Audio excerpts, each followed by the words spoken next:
ভাই আমরা তো বারবার বলছি যে আমাদের ব্যাটাররা যে পারফর্ম করে যাচ্ছে এটা আসলেই অ্যাপ্রিসিয়েট করার মতন। বিশেষ করে ইমনের কথা যদি বলতে হয়, তিনি পিএসএল এ দারুণ খেললেন, দেশে কামব্যাক করেও দারুণ খেলছেন এবং লাস্ট টি-20-তে ভালো মানে ফিনিশিং রোলটা দারুণ প্লে করেছিলেন। বাট আনফর্চুনেটলি আউট হয়ে যাওয়ার ফলে আসলে ম্যাচটা বের করে আনতে পারেনি। কথা হচ্ছে যে ইমনের জন্য এই যে টি-20 মেজাজের খেলাটা, তার এই যে দায়িত্ব নিয়ে দলকে শেষ পর্যন্ত নিয়ে যাওয়ার, এটা কতটা আসলে আপনাকে মুগ্ধ করছে? না, আমি মনে করি টিপন যেরকম খেলা খেলে ওই খেলাটা আমাদেরকে ব্যাকআপ করা উচিত। কারণ আপনি প্রতিদিনও হয়তো সাকসেসফুল হবে না, but that doesn't matter. But ও যেদিনকে ব্যাটিং করবে আমরা যে কোনো দিন যে কোনো বড় রান চেস করবো। সুতরাং আমার মনে হয় যে এরকম প্লেয়ার থাকাটা মাঝখানে খুবই ইম্পর্টেন্ট, যে মোমেন্টামটা পুরো চেঞ্জ করে দেয়।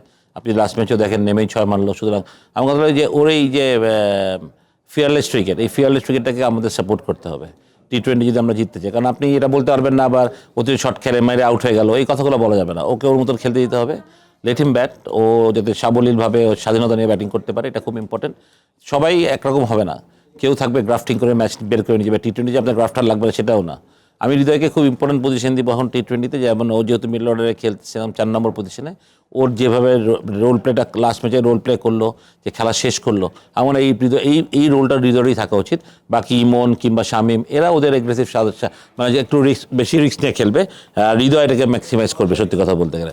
আর উপরে দিয়ে তো তামিম, সাইফ, লিটন আছেই, তিনজনই অ্যাবিলিটি দারুণ ভালো। সুতরাং আমাদের টপ অর্ডার যদি ভালো করে তাহলে আমাদের মিডল অর্ডার জন্য আরও ইজি হয়ে যাবে। সুতরাং একদিকে ভালো যে আমাদের টপ অর্ডার ফেল করার পরেও আমাদের মিডল অর্ডার ভালো করছে, এটা আমার জন্য খুব একটা স্বস্তির।